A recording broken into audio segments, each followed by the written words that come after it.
আজ বুধবার, তা বুধবারের স্পেশাল কিছু মেনু হয়েছে। মানে আজকে কিছু অর্ডার ছিল, সেই অর্ডারেরই রান্না করেছি।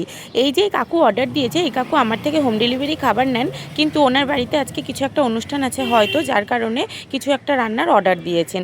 তা চলুন দেখিয়ে দিই কী রান্না করেছি। আরে কি না কি রান্না করেছি চলুন সেটাই একটু দেখিয়ে দিই ব্যাক ক্যামেরা করে। এই যে দেখুন, গোল গোল আলু ভাজা, আর সাথে করেছি মুসুরির ডাল ভাপা।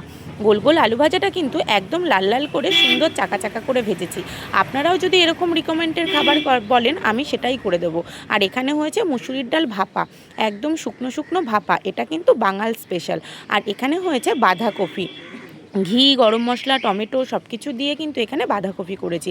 আর এখানে ওনার 4টেই কাতলা মাছের পেটি অর্ডার ছিল। এই কাতলা মাছটা কিন্তু আমি ঝিঙে, আলু, বটবটি, গোটা টমেটো, এই সামান্য কিছু দিয়ে একটু আদা আর জিরের গুঁড়ো দিয়ে কিন্তু এই পাতলা করে কাতলা মাছের ঝোলটা করেছি। এটা হচ্ছে ওনার রিকমেন্ডের রান্না। আরও একটা রিকমেন্ডের রান্না হয়েছে, সেটা হচ্ছে আজকে চিংড়ি মাছের মালাইকারি। মালাইকারি না, চিংড়ি মাছ দিয়ে আর আলু দিয়ে বেশ একটু কষা কষা তরকারি।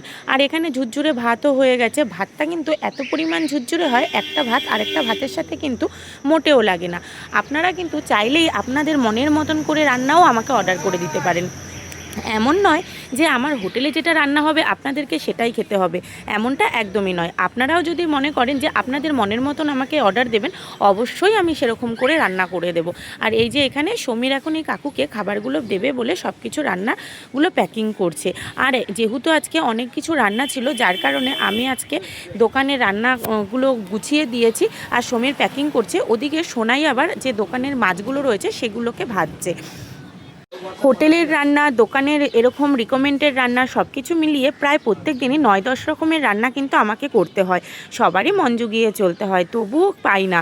তো যাই হোক, এদিকে রান্নাটা হয়ে গেছে, ওদিকে দোকানেরও রান্না কি করেছি সেগুলোও কিন্তু আমি দেখাবো। আপাতত ওই যে বললাম, সোনাই কিন্তু সেই রান্নাগুলোকে রেডি করছে, মানে রান্নাগুলোকে রেডি করছে, মাছগুলোকে ভেজে দিচ্ছে। ও কিন্তু দোকানে আসলে বেশ হাতে হাতে আমাকে অনেক কিছুই করে দেয়, এতে আমি অনেকটাই হেল্প হয় আমার। তো যাই হোক, এদিকে কিন্তু সমীরের চিপিংগুলো নিয়ে সব কিছু বেড়ে দিচ্ছে, আবার মাঝে মাঝে আমাকে জিজ্ঞাসা করছে যে কি করে কি করবে, কি দেবে। তো যাই হোক, এবার দেখিয়ে দিই চলুন দোকানে কি রান্না করেছি। এই যে দেখেছেন এই টমেটোটা হচ্ছে একজনের রিকমেন্ডে ভাতের মধ্যে দেওয়া হয়েছে। আর ওদিকে আলু ভাতে হয়েছে। আর এই যে বললাম চিংড়ি মাছ একটা অর্ডার আছে, ওই যে। আর দোকানে রান্না করেছি এখানে উচ্ছে দিয়ে ডাল, উচ্ছে দিয়ে মুসুরির ডাল করেছি। উচ্ছে দিয়ে মটর ডাল খেতে কিন্তু অনেক ভালো লাগে, কিন্তু আজকে মুসুরির ডালটাই করেছি উচ্ছে দিয়ে। দুদিন ধরে পরপর দোকানে আলু ভাতেটা করেছি, কারণ আলু ভাতেটা খেতে লোকে পছন্দ করছে। আর এদিকে কিন্তু করেছি আজকে বড় রুই মাছ, সেটা আলু দিয়ে ঝোল। আলু তো ঝোলের মাছের ঝোলে দিতেই হবে, কারণ আলু হচ্ছে বাঙালির ইমোশন। আর এই যে আজকে স্পেশাল মেনু, সেটা হচ্ছে চিংড়ি মাছ দিয়ে আলু দিয়ে একদম মাখা মাখা তরকারি। তো যাই হোক, এই রান্নাটা কিন্তু আমার একজনের রিকমেন্ডে করা হয়েছে, এটা কিন্তু আমার অর্ডার ছিল, যার কারণে এটা করেছি। ওই যে আগেই বললাম, যার যেরকম অর্ডার থাকবে আমাকে বলবেন, আমি ঠিক সেই রকমভাবেই তৈরি করে দেবো। এই রান্নাটা কেমন হয়েছে প্লিজ একটু কমেন্ট করে বলবেন, আপনাদের জন্যই কিন্তু এত কিছু করা। এদিকে দোকানের রান্নাও রেডি হয়ে গেছে, সব কিছু পুরো কমপ্লিট।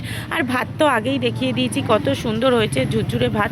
পেছনে ওই যে পার্সেলগুলো রয়েছে, যাদের অর্ডারের রান্না তাদের রান্না তো দিয়ে দিয়েছি, আর যাদের হোম ডেলিভারি রান্না আমার যায় তাদের রান্নার সব প্যাকিং হচ্ছে। এই চিংড়ি মাছের সাইজ কিন্তু স্ট্যান্ডার্ড সাইজ, একদমই কোনো রকম অবজেকশন না আসার মতনই, মানুষ যেরকম বলবে সেইভাবেই তৈরি করে দিই। এটাই হচ্ছে আমার কাজ। আপনারা অর্ডার দেবেন, আমি রান্না করে আপনার বাড়ি পর্যন্ত পৌঁছে দিয়ে আসবো। এখন নমস্কার। ভিডিওটা ভালো লাগলে অবশ্যই ফলো আর সাবস্ক্রাইব করে দেবেন।